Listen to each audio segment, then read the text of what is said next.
नमस्ते दोस्तों, आपका स्वागत है। मैं हूं वीरेंद्र व्यास और आप देख रहे हैं इंडिया का number one jewellery digital media gold price today news. और दोस्तों, सोने का भाव लगातार नए रिकॉर्ड बना रहे हैं और $3600 के पार भी कॉमेक्स पर भाव पहुंच गया। एमसीएक्स पर भी नया रिकॉर्ड बना है। तो क्या ये तेजी जारी रहने वाली है या मंदी आने वाली है? मंदी या करेक्शन जो भी हो, क्या वो आ सकता है? और इस पर बात करने के लिए आज हमारे साथ वंदना भारती जी एसएमसी ग्लोबल से। नमस्ते वंदना जी, स्वागत है आपका। नमस्ते वीरेंद्र जी, आपको भी और सारे दर्शकों को। तो मैम, अभी भी आप तेजी में हैं या कुछ मंदी की संभावना आपको लग रही है? मंदी तो इस दोनों कमोडिटी में मुझे लग नहीं रहा कि आएगी, लेकिन मुझे लग रहा है कि एक कहते हैं ना कि ब्रीदर इन रैली, मतलब कि एक हल्का करेक्शन जहां पे दोबारा एंट्री का मौका मिले, वो मौका यहाँ पे मिल सकता है। तो बस मुझे ये लग रहा है कि कल भी मैंने एक कहा था एक वीडियो में कि थर्सडे फ्राइडे ऑनवर्ड्स हो सकता है कि हम यहाँ पे इतनी स्टीप रैली के बाद थोड़ा सा प्रॉफिट बुकिंग आता हुआ देखें। तो मुझे बस वही चीज लग रही है कि टॉप के बाद टॉप तो यहाँ पे बोलना बहुत मुश्किल है कि टॉप क्या होता है प्रेडिक्ट करना। लेकिन मुझे लग रहा है कि अब जो भी फिलहाल जो भी टॉप बना है वहां से हल्का करेक्शन यहाँ पे आएगा, लेकिन मंदी नहीं लग रही। मुझे लग रहा है कि करेक्शन को फिर यूटिलाइज करेंगे लोग एज अ बाइंग अपॉर्चुनिटी। क्या लग रहा है आपको, कितना करेक्शन आप देख रहे हैं? मैंने ना कुछ लेवल्स निकाले हैं यहाँ पे वीरेंद्र जी। मुझे लग रहा है कि अभी बिल्कुल सारी चीजें एज इट इज हैं, फंडामेंटल्स हैं, इवेंट्स है, सब एज इट इज है। थोड़ा हेर फेर हुआ है यहाँ पे टेक्निकल पे, ऐसे भी हम देखते हैं कि बहुत हायर साइड से ये नॉर्मल वो है कि एक प्रॉफिट बुकिंग आती है, और जब बहुत कोई चीज लोअर चला जाता है तो एक बाउंस आता है। अब मैंने ना यहाँ पे कुछ लेवल्स रखे हैं, उस लेवल्स को बड़े ध्यान से यहाँ पे मतलब फॉलो करना चाहिए। मुझे लग रहा है कि 1,06,000 से नीचे ये कमोडिटी आती है, अगर आज क्लोजिंग होती है तो फर्दर हम यहाँ पे 1,04,000 का लेवल आता हुआ देख सकते हैं। जो मेरे हिसाब से अभी के लिए सबसे स्ट्रॉन्ग सपोर्ट लेवल होगा वो है 1,02,500। उससे नीचे फिलहाल मैं गोल्ड को नहीं देख रही हूँ, क्योंकि एक लेवल को हमें डिसिप्लिन वे में हिसाब से चलना होगा, तभी जाके हम यहाँ पे ट्रेड में एंट्री और एग्जिट कर सकते हैं। तो पहला मुझे लग रहा है कि एक तो 1,06,000 से नीचे की आज क्लोजिंग होती है तो एक बार फिर से थोड़ा सा हमको मौका मिल सकता है देखने का 1,04,000 4500 वाला लेवल। वहां पे अगले हफ्ते हो सकता है कि फिर से बाउंस आता हुआ देखें। अगर वहां पे भी मार्केट नहीं संभल रही है तो 1,02,500 वाली स्थिति जो है वो देखने को मिल सकती है, और उससे नीचे आना थोड़ा सा मुश्किल लग रहा है गोल्ड का। और अपसाइड की अगर यहाँ पे बात की जाए तो मुझे लग रहा है कि अपसाइड में अगर 1,65,100 से ऊपर जाती है कमोडिटी तो फिर से एक बार इसका जो रास्ता बनेगा वो एक बार फिर से 1,08,000 1,85,100 वाला बन सकता है। तो ये नहीं कह सकते हैं कि किस साइड ये बंद होगा, थोड़ा करेक्शन है, करेक्शन पे अगले हफ्ते फिर से बाइंग आता हुआ हम देख सकते हैं। और चांदी में मैं। चांदी में मुझे लग रहा है कि चांदी यहाँ पे थोड़ा सा यहाँ पे करेक्ट हो सकता है, लेकिन इसमें भी करेक्शन बहुत ज्यादा नहीं है। एक बहुत इंपॉर्टेंट सपोर्ट लेवल मैं चांदी में देख रही हूँ। मैं सितंबर वाला नहीं, अगला वायदा करें, क्योंकि ये तो यहाँ पे अब एक्सपायरी की ही तरफ है। और अगले वायदे में मुझे लग रहा है कि जिस तरीके से चांदी अभी ट्रेड हो रहा है, एक ऊपर की तरफ इसमें ज्यादा थोड़ा सा ऊपर का एक बन रहा है। तो 1,28,000 मुझे लग रहा है अपसाइड जो है रेजिस्टेंस वो यहाँ पे बन सकता है, लेकिन करेक्शन कहाँ तक आ सकता है ये जानना जरूरी है कि करेक्शन अगर आता है तो कहाँ तक आता है। मुझे 1,22,000 लग रहा है, जो कि फिलहाल 1,24,500 के करीब ट्रेड हो रहा है। 2,500 पॉइंट तक का मुझे लग रहा है कि करेक्शन आता भी है तो 2,500 पॉइंट तक का करेक्शन आएगा, उससे ज्यादा करेक्शन फिलहाल मतलब एक्सपेक्टेड नहीं है। और अपसाइड में मुझे लग रहा है कि 1,28,000 तक चांदी रह सकती है। हालांकि चांदी में लग रहा है कि एक रिवर्सल जो है वो देखने को मिल सकता है, क्योंकि गोल्ड जितना स्टीप फॉल चांदी में नहीं है। रिवर्सल दिख सकता है। और मैम, अगर हम बात करें रिसेंट इवेंट्स की जो सोने के भाव को $3600 लाए, तो उनमें से बड़ा कारण आपको क्या दिख रहा है? कहाँ से बाइंग आ रही है? क्योंकि भाव इतना तेजी से, इतनी बड़े वॉल्यूम के साथ बढ़ रहा है, इसका मतलब कहीं ना कहीं तो खरीद हो ही रही है। तो ये खरीद किस, कौन सी ऐसी बड़ी कारण बन गए पिछले 8 एक दिन में कि जो भाव चांदी 1,10 थी आज 1,20 के ऊपर निकल गई? जो सोना हम लोग 1,00,000 1,000 2,000 1,00,000 के आसपास था, वो आज इतना पहुंच गया। एक चीज तो है वीरेंद्र जी की ये जो रैली आई है, इस रैली की खास बात है कि इसने रिकॉर्ड वॉल्यूम के साथ ये रैली आई है। तो इससे हम ये नहीं कह सकते कि फेक रैली है, टेम्पररी रैली है, ये यहाँ से बहुत यहाँ से नीचे आएगा प्राइसेस। दूसरी चीज है कि मैं सीओटी रिपोर्ट देख रही थी। सीओटी रिपोर्ट से ये पता चल रहा था कि कमर्शियल नॉन कमर्शियल में, अगर कमर्शियल में जाए वहां पे भी लोग बने हुए हैं, नॉन कमर्शियल में जो स्पेकुलेटर्स होते हैं बेसिकली, कमर्शियल में हेजर्स आते हैं, नॉन कमर्शियल में स्पेकुलेटर्स आते हैं, वहां पे भी बाइंग जो है वो बनी है। और सबसे बड़ी बात है कि हमने 21-22 वाला जो साल था उसमें ईटीएफ बाइंग जो सिल्वर में था वो मिसिंग था।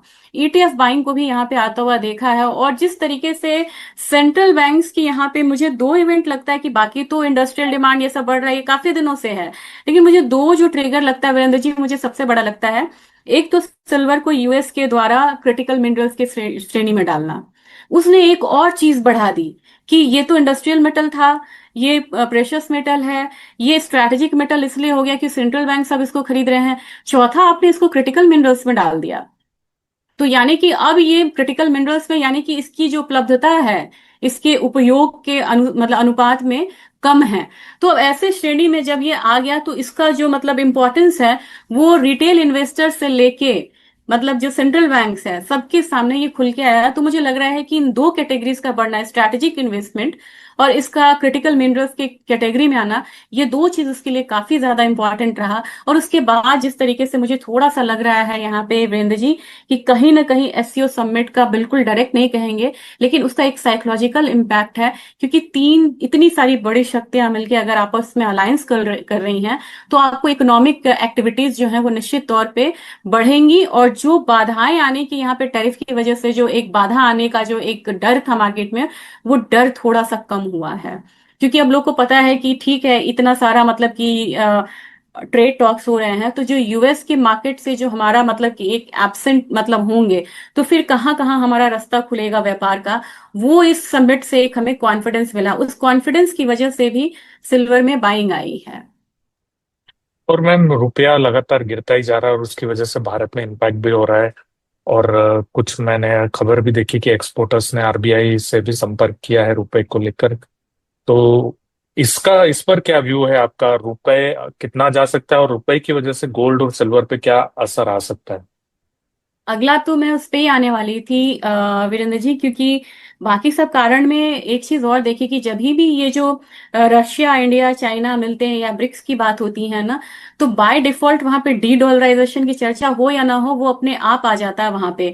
तो ये जो डी डॉलराइजेशन का मतलब बढ़ा है और इस पे जो डिबेट्स बढ़े हैं कि अब यूएस, इंडिया ने भी मतलब कि 32.5 टन सोना को खरीदा है, यूएस ट्रेजरी में अपने निवेश को कम किया है, ये भी वजह थी गोल्ड सिल्वर के बढ़ने की। लेकिन रुपया यहाँ पे जीएसटी कह रही हूँ, ये टैरिफ का इम्पैक्ट तो आएगा ही रुपए पे, और वो यहाँ पे आता हुआ दिखा भी। मुझे लग रहा है कि 89.5 या 90 जो है ये अपना रुपया ये आ सकता है। तो इसका जो प्रभाव है, और जो 86 से दोबारा हम 88.5 के करीब आए, ये जो है ये गोल्ड सिल्वर पे बहुत गहरा प्रभाव डाला और हमारा गोल्ड सिल्वर प्रीमियम पे है।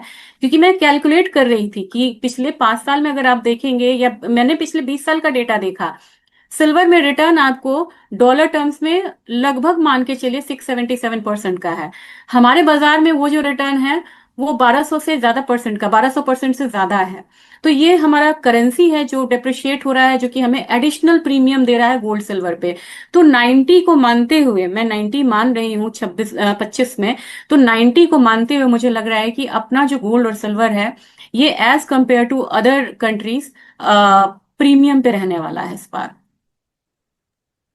तो मैम अब यहाँ जो लोग खरीदारी से, जो आम लोग हैं वो हमेशा चूक जाते हैं। जैसे मैंने और भी लोगों से पूछा कि वो इंतजार में रहते हैं कि भाव 1 लाख आएगा तो खरीद लेंगे। जब 90,000 था तब 80,000 की बात कर रहे थे। जब 1 लाख हुआ तो 90,000 की बात कर रहे थे। आज सराफा में 1.10 है तो हम 1 लाख की बात कर रहे हैं कि वहां पे भी मिल जाए तो चलो खरीद लेंगे। जैसे हम प्रॉपर्टी देखने जाते हैं और हर बार जब दूसरी बार प्रॉपर्टी देखने जाते हैं या 2 साल बाद देखने जाते हैं तो पहले पता चला कि 2,000 में मिल रहा था, आज 4,000 में मिल रहा है। और फिर सोचते चलो पहले ही ले लेते तो ज्यादा अच्छा था। तो आपको क्या सलाह है ऐसे लोगों को? मुझे तो लग रहा है कि विद मतलब राइजिंग इनकम ऑफ इंडिया, मुझे लग रहा है कि जैसे इनकम बढ़ रहा है कॉन्फिडेंस बूस्टअप हो रहा है। नहीं तो 1 लाख न्यू नॉर्मल मतलब है अब गोल्ड के लिए। अब कई मतलब बहुत बड़ा तबका है जो ये इस इंतजार में कि अगर पहले जो 90,000 सोच रहे थे वो हजार लाख पे लेने के लिए अब तैयार हैं। लेकिन ये लाख आना थोड़ा सा मुझे मुश्किल लग रहा है। मुझे लग रहा है वीरेंद्र जी की ज्यादा से ज्यादा 1 लाख 2,500 का यहाँ पे मानना चाहिए, 2,000 मानना चाहिए। और मेरा ये मानना है कि गोल्ड तो परंपरा है। हमें हमें माँ बाप से सिखाया गया गोल्ड को खरीदना, विरासत में मिली, ये हम आगे देंगे। तो ये तो 5,000 साल की परंपरा है, उसमें 2,000 2,500 से फर्क नहीं पड़ना चाहिए। और यहाँ पे ले लेना चाहिए। मुझे लग रहा है कि गोल्ड हमारे लिए कोई स्टॉक की वो नहीं रहती है कि ये 10% 15% आएगा और हम यहाँ पे बेच देंगे। ये एक जनरेशन से दूसरे जनरेशन जाने वाली चीज है। और जब हमारा ध्यान इतना लंबा होता है कि दूसरे जनरेशन को हमको देना है, तो यहाँ पे थोड़े थोड़े पॉइंट्स के लिए आप मिस नहीं करिए। क्योंकि एक बार मैंने 88,000 बोला था और वो वहां से वापसी हुआ था 89,000 से। और कई लोगों ने मिस किया था, तो मैं हमेशा रेंज बोलती हूँ। मेरे ख्याल से 1,02,000 से 1,04,000 के बीच में आना चाहिए, तो बाइंग कर लेनी चाहिए। 2,000। और चांदी? चांदी तो मुझे लग रहा है कि 1,21 आए और 1,23 का लेवल रहे, वहां पे बाइंग कर लेनी चाहिए। क्योंकि चांदी में मुझे गोल्ड से ज्यादा तेजी अभी भी लग रही है, इतने ऊपर आने के बाद भी। मुझे लग रहा है कि $45 के बाद ये मैंने कहा था कि 40 के बाद ये 42 बड़ी तेजी से आएगा वीरेंद्र जी, वही हुआ है। 40 के बाद 42 बड़ी तेजी से आया ये। 42 पे ये थोड़ा रुकेगा, ये फिर 45 बड़ी तेजी से आएगा। तो अगले साल तक तो मुझे $50 लग रहा है। मुझे लग रहा है कि चांदी में 1,21 मिल जाए तो ले लेना चाहिए आराम से। और यहाँ पे होल्ड करने का कम से कम 2 साल का ये ध्यान रखें। मुझे लग रहा है कि चांदी आराम से 1,50,000 1,60,000 आराम से देगी, इससे ज्यादा मतलब रिटर्न देगी।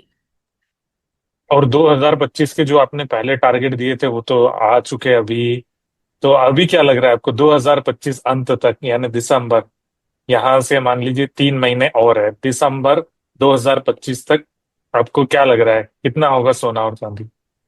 एक तो मुझे इसको ना कैटेगराइज करना होगा, क्योंकि हर जगह एक स्ट्रैटेजी नहीं चलेगी। जो फ्यूचर्स हैं, फ्यूचर्स में जो डेरिवेटिव प्लेटफॉर्म पे हैं वो अब यहाँ पे निकले। क्योंकि अगर 2,000 पॉइंट का भी आता है ना, तो हमारे लिए कुछ नहीं है। बोलते हैं कि अच्छा, जो चीज यहाँ पे 15,000 बढ़ी, वो 2,000 की माइनर करेक्शन है। लेकिन डेरिवेटिव प्लेटफॉर्म पे वो बहुत बड़ा धक्का देता है। तो उनके लिए तो है कि आप प्रॉफिट बुक करिए, करेक्शन पे ही बाइंग करिए।